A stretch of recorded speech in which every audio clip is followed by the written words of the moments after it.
como que foi o primeiro? Como que você conheceu o Renato? Acho que a gente já falou disso, mas assim, porque hoje vocês são muito amigos, né? Assim... Eu respeito muito o Renato, eu acho ele de uma inteligência brilhante, acho um sujeito que acumulou conhecimento extremamente pesado, denso e sustentado. Portanto, o Renato não é um cara que fala porra loucura ou porra louquice, é um cara que quando ele fala, ele mostra a fonte, portanto é respeitável. De fato, tem muito conhecimento, uma mente brilhante, uma mente fora da curva, tem um conhecimento extremamente acelerado, que além de ser erudito, é complicado você entender.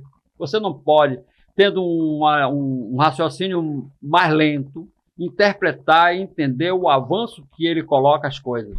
Sim. Você faz uma pergunta, ele dá a resposta. Quando você vai pensar na resposta que ele já está com um trecho lá na frente, aí você se lasca. É por isso que a entrevista de Renato complica o entrevistador.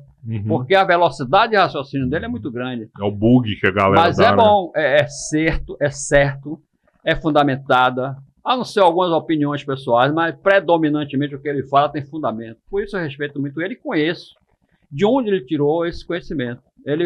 Eu conheço o Renato desde a graduação, quando ele estudava Direito, depois ele fez Engenharia de Produção também. E naquela época ele já tinha esse pensamento acelerado, e já buscava muito conhecimento. Tinha um outro colega também, que era muito brilhante nesse sentido de conhecimento.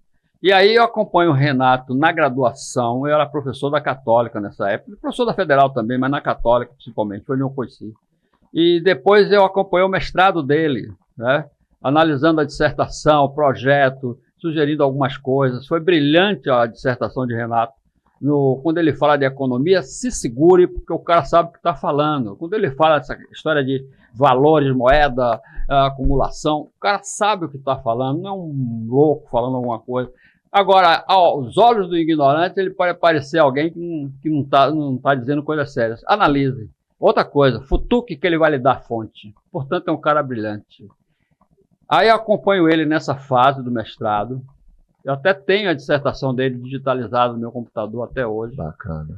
E aí ele vai partir para fazer o doutorado. E eu fiz as indicações. Para você fazer um doutorado ou até um mestrado fora do Brasil, você precisa da recomendação de um doutor. E aí eu sou doutor, então eu fiz a recomendação para ele ir para a Alemanha, para ele ir para a Holanda, para ele ir para...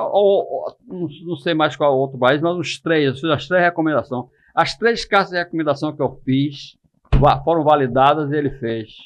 Então eu acompanhei a vida do cara. Eu sei o quanto ele estudou, eu sei que o que ele fala tem que ser respeitado. E se alguém quiser contestar aquela merda, tem que mostrar que sabe mais do que ele. E aí eu tô pagando para ver. Carreira é porreta, mano. A assinatura do Carreiro vale em qualquer lugar do mundo, mano.